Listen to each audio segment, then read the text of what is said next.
Olá meninos do primeiro ano, tudo bom? Vamos para uma sessão de correção de exercícios, ok? Essa correção de exercícios vai englobar as aulas 9 e 10, a aula de equação de Torricelli e a aula de queda livre, ok?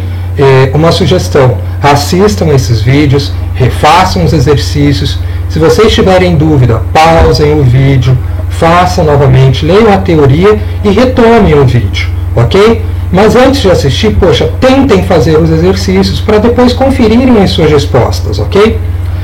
Durante esse vídeo, eu vou dar alguns estalos para vocês pararem o vídeo e pensarem um pouco nas soluções, ok?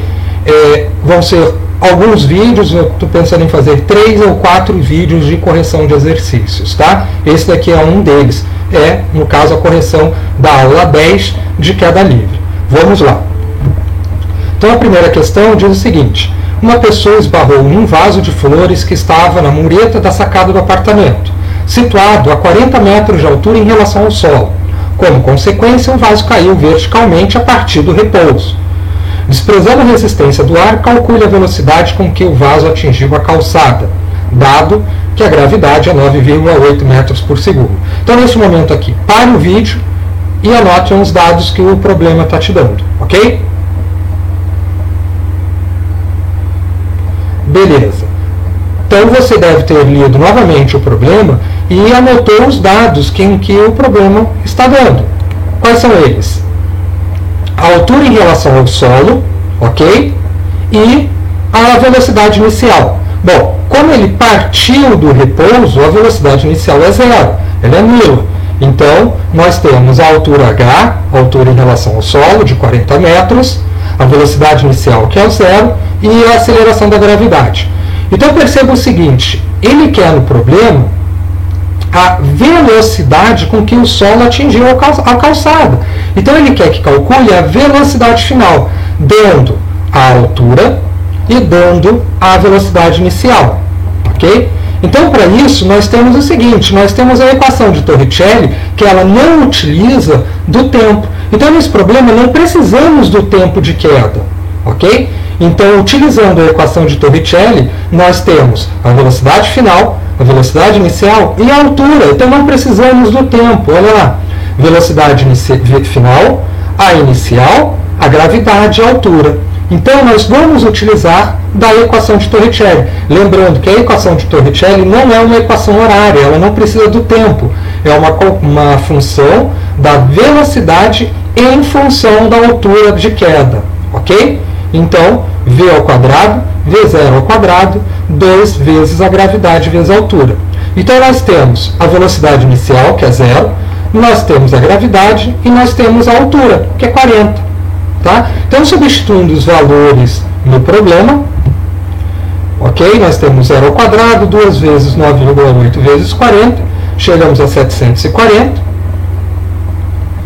Extraindo a raiz quadrada, temos 28 metros por segundo. Então, o que significa isso? Significa que durante a queda, a velocidade do vaso ele aumentou, ok? E atingiu o solo com velocidade de 28 metros por segundo. Perceba que nesse problema não precisamos do tempo, tá? Então, não há necessidade do cálculo do tempo, ok? Então, vamos mais uma vez. Se não entendeu, volta ao vídeo, tenta pensar um pouquinho mais na solução e refaça novamente o exercício, tá? Vamos para o segundo exercício da página 80. Um paraquedista radical pretende atingir a velocidade do som. Para isso, seu plano é saltar de um balão estacionário na altura da atmosfera, na alta atmosfera, equipado com roupas pressurizadas. Como nessa altitude o ar é muito rarefeito, a força de resistência do ar é desprezível.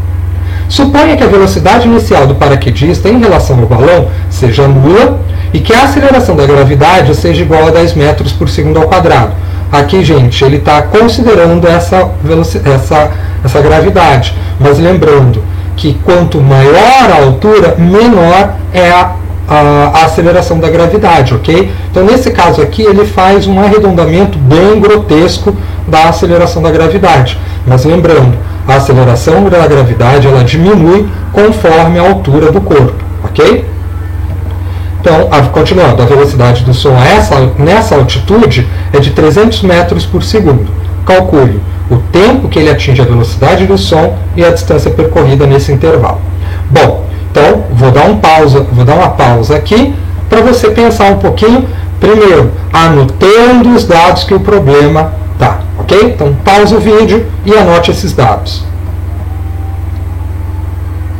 Bom, você já deve ter pausado o vídeo e recomeçado.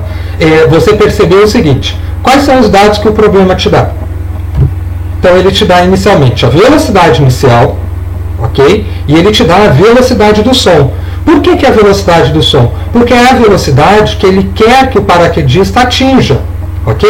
Em quanto tempo ele atinge a velocidade do som? Então, nós temos a velocidade inicial, que é 0, e a velocidade final, que é de 300 metros por segundo. Beleza?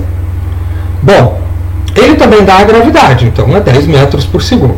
Então, no primeiro item, ele quer que calcule o quê? O tempo. Ora, eu tenho duas velocidades e peço para calcular o tempo. Então, para eu fazer isso, eu preciso de uma equação horária, uma equação que envolva o tempo. Tá? Então, veja que para calcularmos o tempo de queda, temos que utilizar a função horária. Qual a função horária? A função horária de velocidade, porque ele te dá duas velocidades. Ele te dá a velocidade inicial e a velocidade final, que é a velocidade do som. Então, nesse caso, nós temos que calcular a função horária de velocidade, que é aquela V0, gravidade vezes tempo, ou seja, aceleração vezes o tempo. Então, nós temos a velocidade final, que é de 300, temos a velocidade inicial, que é 0, temos a gravidade e quero calcular o tempo. Então, substituindo os valores, temos 300, 0, 10t. Vou dar um tempinho aqui para você terminar. Parou o vídeo? Fez o exercício? Então, vamos ver a resposta. Então, temos 310t. O 10 está multiplicando, vai passar dividindo. Então, chegamos no 300 divididos por 10, que dá 30 segundos. Ora, qual é o tempo que ele atinge do 0 ao 300 metros por segundo? Ora, 300 segundos, tá? Se você perceber bem, já que a aceleração é de 10 metros por segundo ao quadrado e eu quero atingir 300 metros por segundo, é só fazer uma divisão de 300 pela gravidade, ok? Maravilha. Vamos para o segundo item. A distância percorrida nesse intervalo de tempo. Olha aí, perceba, ele dá o tempo, ok? Ele dá o tempo e pede para calcular a distância percorrida. Nesse caso, eu tenho duas maneiras de fazer. A primeira é utilizando uma função horária, ok? Tá? Por quê? Porque ele dá o tempo.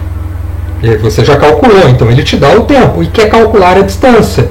Função horária do espaço, função horária de posição, função horária do deslocamento. Então, qual é a função horária do deslocamento? É aquela que envolve o tempo, aquele tempo ao quadrado, lembram? E também posso usar a equação de Torricelli, ou seja, no início do problema ele não dava as duas velocidades? Ora, eu tendo as duas velocidades, eu não preciso do tempo, então eu posso calcular a distância usando as velocidades, ou posso calcular a distância usando o tempo. Nesse caso aqui, eu estou colocando a função horária de espaço. Lembra dela? É aquela do SS0, V0t, AT2 sobre 2, aquela do sorvetão que eu chamei algumas vezes. Tá? Só que nesse caso aqui eu estou utilizando a de queda livre, que é aquela que diz a altura é igual à velocidade inicial vezes o tempo, mais a gravidade tempo ao quadrado sobre 2. Então eu posso, já que eu tenho o tempo e eu calculei no item anterior, eu posso então usar essa daí. Ou também posso usar a de Torricelli, a mesma que nós usamos no exercício anterior. Tá? Mas eu vou continuar usando essa daqui. Então, função horária de espaço. Altura, velocidade inicial vezes tempo, gravidade tempo ao quadrado divididos por 2. Ora, mas quanto equivale a nossa velocidade inicial? Ela é 0. Então, para o vídeo e tente fazer agora sozinho, ok? Lembrando, a velocidade inicial é 0, a gravidade e tempo eu tenho. Para o vídeo e tente fazer. Parou o vídeo? Já resolveu a questão? Então vamos lá. substituindo os valores. Ora, o V0 é 0, então eu não preciso colocar ele, então eu já eliminei aqui. Tá? Então nós temos a gravidade 10, nós temos o tempo de queda, que é 30, então 10 vezes 30 ao quadrado. Tem uma multiplicação e uma potência. Lembre-se da matemática, primeiro resolva a potência para depois multiplicar. Então 30 ao quadrado vai dar 900, ok? Então 10 vezes 900, divididos por 2. 10 divididos por 2 dá 5. E 5 vezes 900 dá 4.500. Então, o que nós temos? Qual foi a distância percorrida nesse tempo de queda, até ele atingir 300 metros por segundo? Ora, foi de 4.500. Tá? Então, o paraquedista atingiu 4.500 metros em 30 segundos de queda até atingir a velocidade do som. Meninos, assistam novamente esse vídeo, assistam os outros vídeos que eu postei, refaçam os exercícios e estudem a teoria da aula 8, da aula 9 e da aula 10, que está lá na sala do Classroom, ok? E no caso de dúvidas, postem suas dúvidas lá no mural da sala, ok? No próximo vídeo eu vou fazer novos exercícios e tentar tirar as dúvidas que possam aparecer, ok? Bons estudos e até lá. Tchau!